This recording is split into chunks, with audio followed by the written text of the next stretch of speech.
The deteriorating situation in Sudan is of great concern to our region and continent. In the last 5 days, fighting has led to the loss of hundreds of lives, massive destruction of property, and displacement of civilians. Kenya is deeply alarmed that a misunderstanding over a single outstanding item in the political framework agreement, namely the time frame for the integration of the Rapid Support Forces into the Sudan Armed Forces, has degenerated into violent conflict. As a result, the parties to the framework agreement have been engaged in military confrontation. The indiscriminate deployment of lethal power and air power by both RSF and SAF has targeted military and non-military targets, causing devastating damage to property as well as strategic public infrastructure, including roads, bridges, and airports.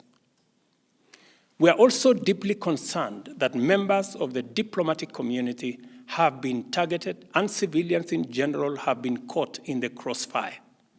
A pattern of systematic violation of established norms and principles of international humanitarian law is clearly emerging, and this situation is evolving into a threat to regional and international peace and security.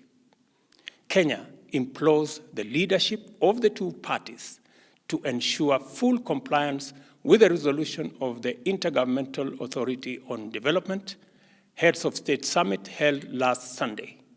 This includes an immediate cessation of hostilities, allowing unrestricted humanitarian access, and extending full cooperation to the IGAD Heads of State mission when it visits Khartoum.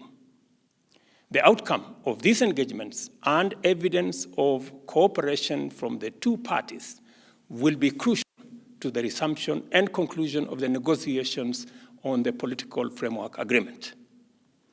In urging this course of action, Kenya notes that disregard for the resolutions, coupled with the evidence of lack of commitment to ending the conflict, strongly indicates that attacks on diplomatic installations and personnel, as well as targeting of hospitals, hotels, and other vital public and social spaces, are deliberate, systematic, and tantamount to atrocities against humanity.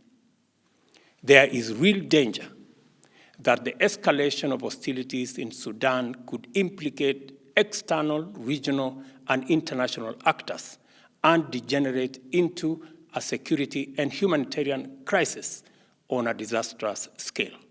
It is therefore critical for an international coalition of all the actors that have been involved in supporting the restoration of civilian rule in Sudan to act with urgency.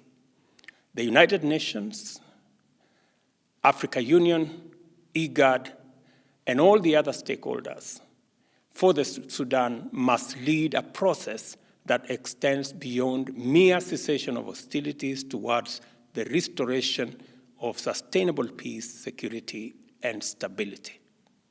It is time to silence the guns in our region and continent so that we can focus on the urgent work of enabling our people to pursue opportunities and actualize their aspirations in peace and tranquility. Time is of the essence.